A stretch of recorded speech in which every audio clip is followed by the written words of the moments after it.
E, por último, pessoal, que eu queria mostrar para vocês é como você utiliza um gráfico de Pareto, né? Então, as informações, elas são importantes e você pode, de repente, fazer uma análise de Pareto, né? Fazendo com que você entenda qual é a máquina, por exemplo, no nosso caso aqui, que a gente já viu, por exemplo, a média de defeitos, mas vamos tentar analisar se no Pareto a gente conseguiria analisar alguma coisa, né? Então, eu posso vir aqui, Stat, Quality Tools, Pareto.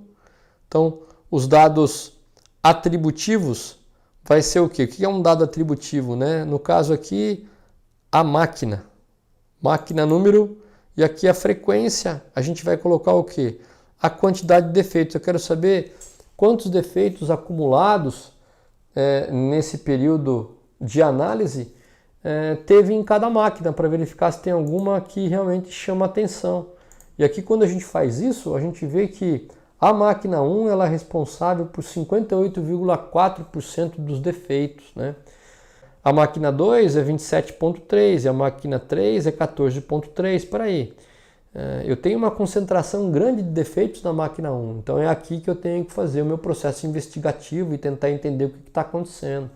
Então, é mais uma análise gráfica que você pode fazer para enriquecer o seu tipo de análise utilizando o Minitab. Então, pessoal, varremos basicamente 10 dicas para você. Então, nós falamos inicialmente da abertura das planilhas, comentamos como que é a planilha, a disposição em forma de colunas, falamos também sobre a formatação das colunas, quando você utiliza um texto, quando você utiliza data, quando você utiliza dados contínuos.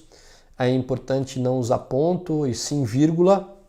E você pode formatar essas colunas no Excel e depois transferir diretamente, que ele é extremamente amigável em relação ao Excel, com a diferença de sempre trabalhar em colunas. Falamos também em relação a Session Windows, né? Aquela seção de estar mais concentrada, os gráficos que ficam armazenados. Então, é aquele ícone do pergaminho também. Falamos da análise de série temporal para analisar a tendência.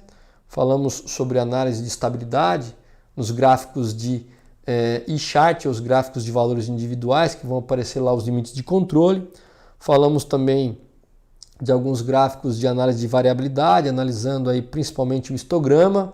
Falamos sobre análise de normalidade, que é importante para você identificar se a distribuição é normal antes de você fazer uma análise de capabilidade. E analisamos também aí a capabilidade de um processo mais voltado à parte de produção, mas você pode fazer para qualquer tipo de análise, principalmente em relação ao atendimento de uma característica de produto, conforme a sua especificação. Falamos de gráficos para analisar a proporção de defeitos defeituosos, que ajuda bem para nós entendermos se aquela proporção, se aquela porcentagem de defeitos está dentro ou fora do esperado. E finalizamos aí com a análise de Pareto. Então são informações que eu entendo que são importantes e que podem ajudar muito o supervisor no dia a dia dele. Então, tá aí 10 dicas para vocês, espero que vocês tenham aí aproveitado bastante e sempre coloque em prática. Você pode baixar a versão do Minitab gratuito por 30 dias e começar realmente a ter essa prática.